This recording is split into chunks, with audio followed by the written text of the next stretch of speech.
projet est né d'une proposition des éditions du Pourquoi pas de participer à leur collection Pourquoi pas la Terre. C'est une collection qui existe déjà depuis quelques années, qui compte plusieurs titres maintenant. C'est une collection qui se pose de grandes questions sur l'écologie à hauteur d'enfant, et la hauteur des enfants peut beaucoup. Donc pour cette nouvelle collaboration avec les éditions du Pourquoi pas, puisque je crois que nous en sommes à 5 publications ensemble, je me suis dit que c'était un chouette défi, un grand défi, de pouvoir parler d'écologie, alors que je crois que naturellement, je n'en aurais pas parlé. En tout cas, pas de cette manière-là.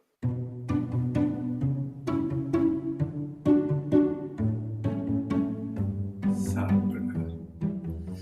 En fait, c'est assez rare, mais là, j'avais le titre avant le texte. J'avais ce titre depuis très longtemps. Je ne savais pas ce qu'il voulait dire, je ne savais pas où il allait aller.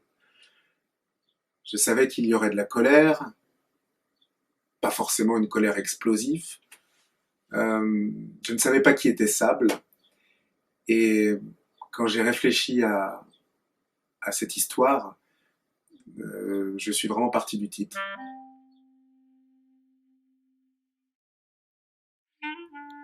Elle était comme nous. Elle, née d'une tanière, nous, d'un petit terrier, dans le creux d'un tronc d'arbre ou dans un nid plus haut.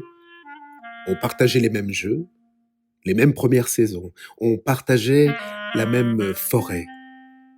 Bien sûr, certains animaux tremblaient un peu au passage de sa famille, à cause de leurs dents plus pointues, de leur couleur d'automne, ou de leur agilité, peut-être. En vrai, de mon ami Renarde, on ne craignait pas grand-chose. Ses parents n'avaient eu qu'elle. Déjà, elle était unique, un peu fragile et minuscule. Ils l'avaient appelée Sable.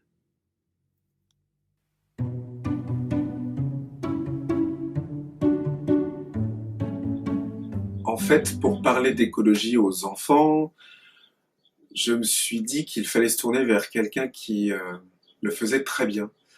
Et j'ai tout de suite pensé à Greta Thunberg, parce que Greta Thunberg s'est engagée, s'engage encore, elle est allée au devant des plus grands, elle est jeune, elle a commencé très jeune, et je suis tombé sur une de ses phrases qui disait « Personne n'est trop petit pour faire la différence ». Et très honnêtement, sa phrase a été lumineuse. C'est elle qui m'a lancé dans l'écriture. Alors Sable est une toute petite renarde au début de l'histoire. Elle est fragile, minuscule, à partir du moment où elle s'aperçoit que les arbres bourgeonnent en février, que c'est trop tôt, que quelque chose ne va pas, que l'air devient de plus en plus chaud, elle décide de quitter la forêt.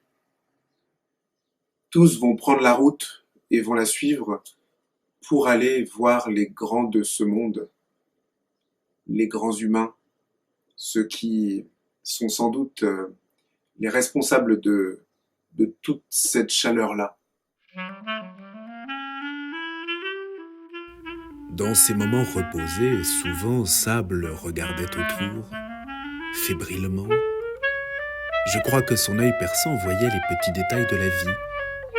Son museau frémissait, elle humait, sortait sa langue pour goûter l'air et secouait brusquement la tête d'un petit dégoût.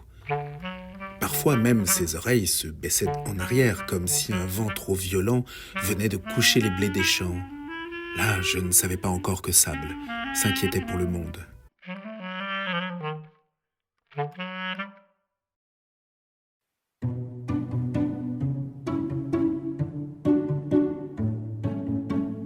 La particularité des éditions du Pourquoi pas, c'est de faire appel pour les illustrations aux étudiantes et aux étudiants de l'ESAL d'Épinal, l'École supérieure des arts de Lorraine, qu'ils soient encore étudiants ou qu'il soit sorti tout juste de l'école.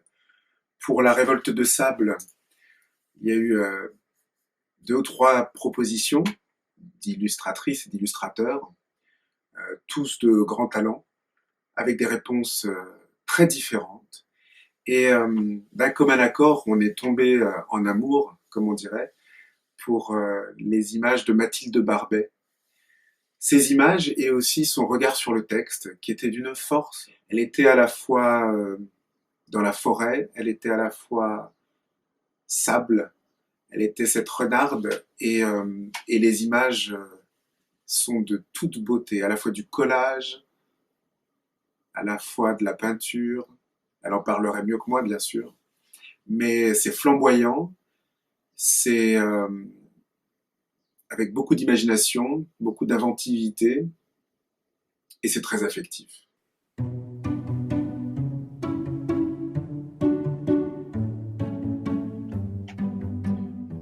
Bon, voilà, maintenant il reste juste à envoyer l'album à Greta Thunberg. Donc si quelqu'un la connaît de près ou de loin, ce sera avec grand plaisir, puisque personne n'est trop petit pour faire la différence.